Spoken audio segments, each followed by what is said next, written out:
Aujourd'hui, je vous invite à découvrir les grands principes du bouddhisme zazen. Le zazen désigne à la fois la pratique de la méditation du bouddhisme zen et la posture assise qui l'accompagne, particulièrement dans les écoles Soto et Rinzai qui sont les plus connues en Occident. Za signifie assis et zen, méditation. Maître Dogen est le fondateur de l'école Soto du bouddhisme zen au Japon. Après un voyage en Chine, il introduisit la méditation zazen dans son pays. Il était un moine en apparence extrêmement austère, mais d'une extraordinaire modernité et d'une incomparable ouverture de cœur et d'esprit. Voilà un bon exemple. Étudions d'abord les 4 vérités. La première vérité, dukkha, nous dit que la souffrance est une partie inévitable de la vie humaine. La deuxième, samudaya, identifie la cause de cette souffrance souvent liée à nos désirs et à nos attachements.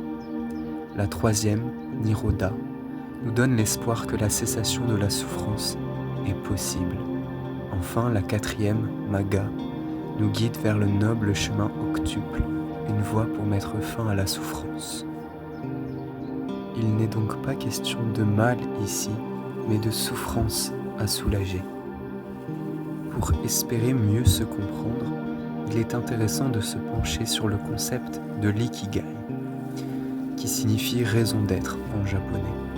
Il représente l'intersection entre ce que vous aimez, ce pourquoi vous êtes doué, ce dont le monde a besoin, ce pourquoi vous pouvez être rémunéré.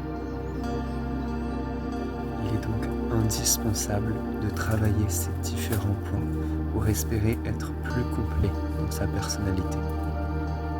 Le premier grand principe du zazen, c'est le shunyata, également appelé la vacuité, qui est différente du vide. Et cela nous rappelle que tout est interconnecté et dépourvu d'une existence indépendante et permanente.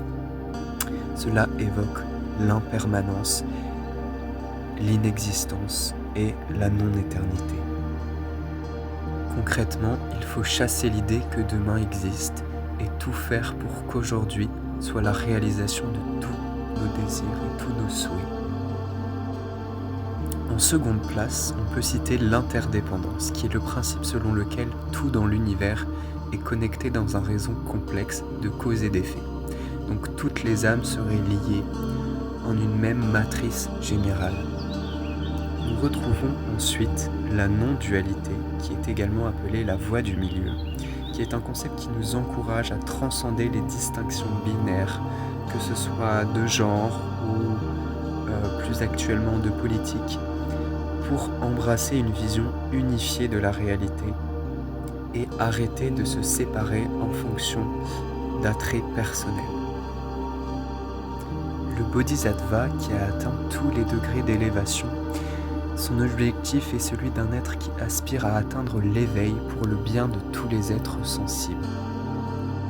On retrouve d'autres concepts secondaires comme le kinhin, qui correspond à la méditation marchée, qui est issu du bouddhisme zen qui vise à cultiver la pleine conscience. Également les koans, qui représentent des énigmes ou des questions paradoxales utilisées pour briser les schémas de pensée habituels et atteindre un niveau de compréhension plus profond. Le wabi-sabi est une esthétique qui trouve la beauté dans l'imperfection et la simplicité. Il est fortement influencé par les principes zen de shunyata et d'interdépendance, comme nous l'avons évoqué, et sert souvent de guide dans l'art, le design et la vie quotidienne. Et enfin, le satori est un moment d'éveil ou d'illumination qui peut survenir lors de la méditation ou de la contemplation profonde.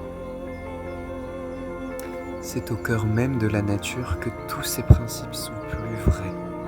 Et c'est en faisant bouger son corps, en appréhendant la matière organique, qu'on peut espérer comprendre pleinement ces principes. Et également faire le vide en soi, la vacuité, pour essayer d'atteindre une paisibilité qui permet de faire barrage à toutes les préoccupations inutiles. En prenant contact avec un arbre, pour retrouver le vrai contact avec le sol, mais également le ciel, car cet être vivant connecte absolument tout. Vous pouvez ainsi découvrir une autre version de la vie qui est différente de votre expérience vécue.